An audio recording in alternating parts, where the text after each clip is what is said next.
Ja verujem u socijalistički suverenizam kao jedinu platformu koja može stvarno da pomogne Srbiji da izađe iz ovog neokolonijalnog položaja koji je upalo od 2001. godine na ovamo. Pokušavam da ubedim druge da je to platforma na kojoj treba raditi. Da ću biti uspešan, neću biti uspešan, to je sad druga stvar.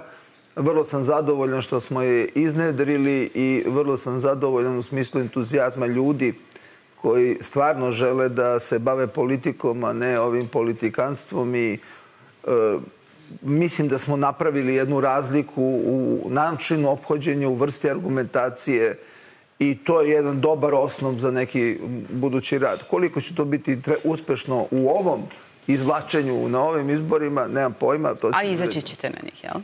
Pa ako budemo našli sagovornike da se ide na platformi socijalističkog suverenizma, onda da, a ovo drugo je onda treba više da se razmisli šta i kako se radi. Jeste uzeli u obzir možda opciju da podržite studentsku listu? Pa teško je o tome razmišljati zato što nema programa i ne vide se koji su to ljudi. Vidim da je gospodin Lompar izašao sa time da bi potrebalo da bude pola nacionalno, pola građansko. To je uz svo uvažavanje gospodina Lompara politički vrlo naivno upravo zbog ovih stranih uticaja koji će vrlo iskontrolisati kojih 250 imena od bezimenog plenumaškog odlučivanja. U stvari se tu nalazi, ali sve i kad bi se našlo pola, možete vi da zamislite zajedničku politiku. Pola građanskog, pola nacionalnog, dakle ne bi mogli da se slože ni oko čega.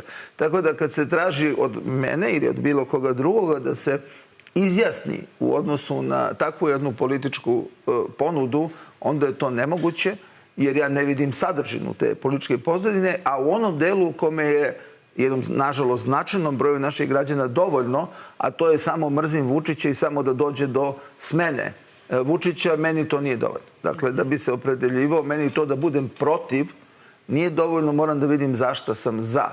I to je po meni suština bavljanja politikom. Dobro, ako čujete argumente dovoljno zna, bili ste podržani. Nije isključivo. Znači, ako bi oni prihvatili socijalistički suverenizam kao svoju platformu, apsolutno. Bojim se da bi istog trenutka izgubili sve financije koje imaju u ovom trenutku.